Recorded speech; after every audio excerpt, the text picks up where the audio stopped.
In the fabled land of ancient Greece, amidst the pantheon of mighty gods and goddesses, there arose one of unparalleled wisdom and strength, her name resounding throughout the ages, Athena. Born from the splitting headache of Zeus, the king of the gods, Athena emerged fully grown and adorned in gleaming armor, a harbinger of intelligence and strategic warfare.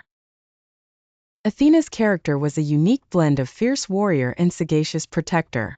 She was the goddess who inspired and guided heroes, epitomizing the balance of might and intellect. One of the first and most critical myths revolving around Athena is her contest with Poseidon for patronage over the city of Athens. Poseidon, god of the seas, struck his trident into the ground, creating a saltwater spring to showcase his power. However, Athena, with immense contemplation, planted an olive tree, symbolizing peace and prosperity. The citizens chose Athena's gift, and thus the city was named Athens in her honor.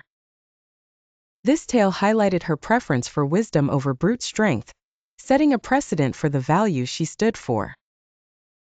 Throughout her existence, Athena was revered not just for her martial prowess, but also for her role as a mediator and protector of civilizations.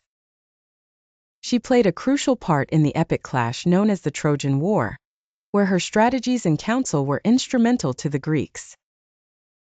Her most prominent protege was the venerable Odysseus. Athena was the guiding light for Odysseus, aiding him with cunning plans and sound counsel, enabling him to navigate through the numerous trials that beset his journey back home to Ithaca.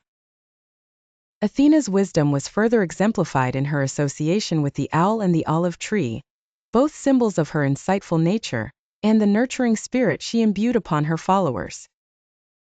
Her temple, the Parthenon, stood as a testament to her greatness, an architectural marvel on the Acropolis of Athens, embodying the glory and reverence she commanded. Nonetheless, Athena's stories were not solely intertwined with triumph and worship. They also delved into the realms of jealousy and transformation. Perhaps the most poignant legend of this aspect is that of Arachne, a mortal weaver who boasted of her skills, claiming she was better than Athena. The contest that ensued culminated in Athena's fury, leading to Arachne's transformation into a spider, a parable of hubris and divine retribution. Athena's duality as both nurturer and fierce warrior also shone through in her virginal aspect.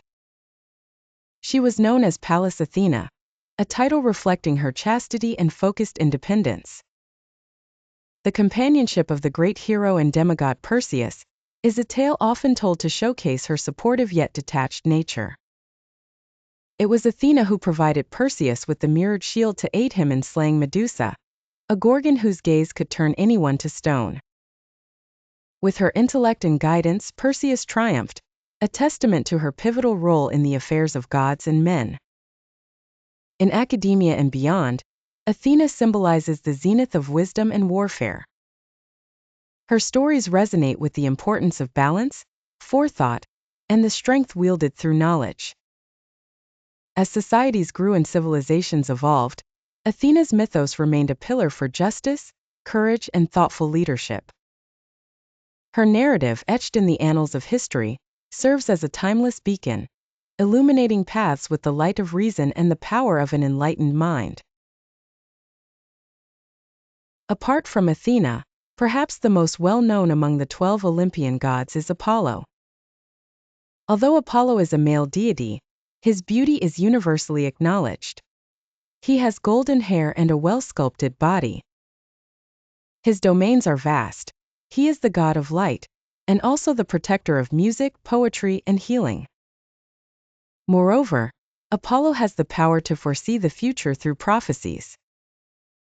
Despite being an impressively talented and attractive god, Apollo's romantic life is fraught with difficulties. It can be said that none of the ladies Apollo fancied ever reciprocated his feelings. The reason for this lies in an intriguing story. Apollo was a master archer, immensely proud of his skill in archery. The young god of love, Eros, was also proficient with a bow and had 2 types of arrows: golden ones that induced intense love in anyone they struck, and silver ones that caused indifference. Apollo held Eros in low regard, questioning how a mere child could dare showcase his abilities in front of him. To avenge this slight, Eros drew a golden arrow from his quiver and shot it at Apollo, then followed it with a silver arrow aimed at the beautiful maidens Apollo beheld. This caused Apollo to fall passionately in love with these maidens, who, struck by the silver arrows, remained cold and unresponsive to his advances. Among these maidens was the enchanting nymph Daphne, daughter of a river god. Apollo, struck by the golden arrow, fell deeply in love with Daphne. However, Daphne, indifferent due to being struck by the silver arrow, fled from Apollo's pursuits. The more Apollo chased, the faster Daphne ran. Of course, Daphne could not outrun Apollo. Just as Apollo was about to capture her, Daphne reached the river that was her father. In desperation, she called upon her father for help. The river god transformed Daphne into a laurel tree to save her from Apollo. Apollo grasped Daphne but found only the branches and leaves of a laurel tree in his hands. Heartbroken, Apollo fashioned a wreath from the laurel leaves and wore it on his head as a symbol of his sorrow. As the god of poetry and music, Apollo also gifted the laurel to poets and writers. In ancient Greece, victors in poetry or drama contests were awarded a laurel crown, giving rise to the term laureate. The story of Apollo and Daphne inspired countless artists to create classic sculptures depicting the moment Apollo caught Daphne, as she was transforming into a tree. Among the 12 Olympian gods is Artemis, Apollo's twin sister and the goddess of the hunt and the moon. Artemis, like Athena, is a virgin goddess who never engages with men or forms romantic relationships. One of the most classic myths involving Artemis is the following story. During the Trojan War, the Greek commander Agamemnon killed a deer in the woods, a sacred deer of Artemis. Not only did Agamemnon fail to apologize to the goddess, but he also boasted about his prowess, claiming he could even slay the deer of Artemis. This arrogance incurred Artemis's wrath. Consequently, she cast a spell that stilled all the winds at the port where the Greek fleet had assembled to set sail for Troy. Without wind, the ships were stranded. Both the warriors on the journey to Troy and those wishing to return home were trapped at the harbor.